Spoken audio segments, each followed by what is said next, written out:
नमस्कार बंधुगण आसतु आज आम गोटे इजी रेसिपीटे बनैया जोटा कि मात्र 10 मिनिट रे हमर हो जिवो। एबे ओडिसा रे जेमती वर्षा होची वर्षा पागरे हमको पकोड़ी खाइबा को बहुत भल लागे ना। चलंतु आमे बनैबा। एडा होची 200 ग्राम नेइची बेसन। देखंतु एई बेसन रे हमको कोन कोन दरकार ना एडा होची हमर धनिया पत्र, एडा होची लंका को आपण एमती काटी देबे, पियाज एमती सरू सरू करके लंबा लंबा करके काटिबे। एटा होची भृषंग पत्र। देखंतु एबे एटा होची 200 ग्राम रो बेसन रे हमें स्वाद अनुसार हमें लूण पकेबा।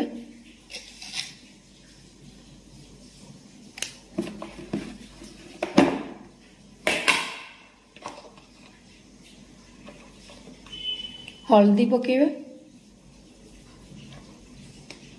लंका गुंड टिके पकेबा हाफ चामच।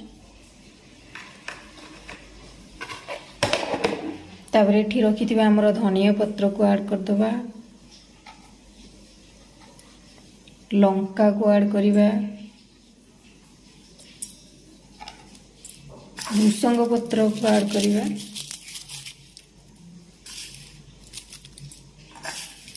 मते बहुत भल लागे भृषंग पत्र को ऐड करले। आउ एबे लास्ट रे हमें कौन करिबा ना पियाज को केमती ताको खोली देइथिबे पूरा काटिकी। एबे सब को हमें अल्प अल्प पानी देके ताको गोळे।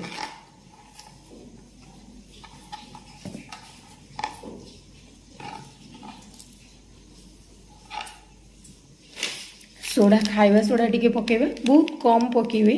देखन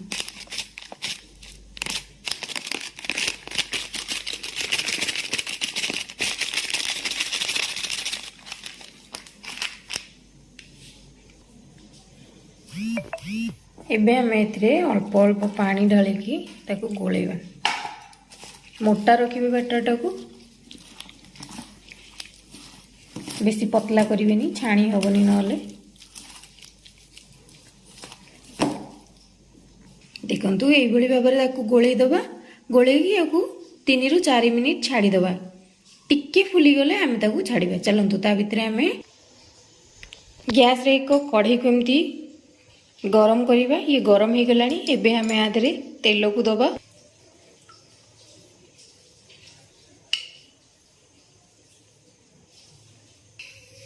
तेल को हमें हाई फ्लेम रे गरम करिबा। ये गरम हो गले हमें मीडियम फ्लेम कर दबा एवं पकोड़ी छाणीबा।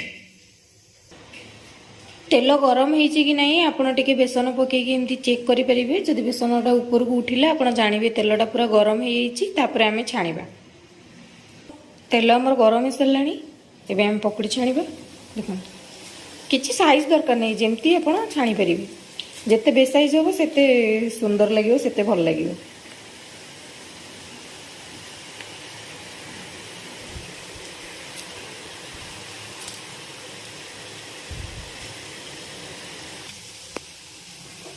एबे को हम टिके उल्टी दबा।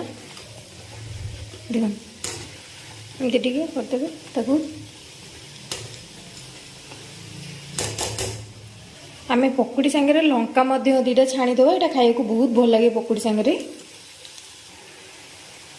देखंतु पकोड़ी हमर गोल्डन ब्राउन कलर हो गलानी। आमे एबे ताकू छाणी दबा।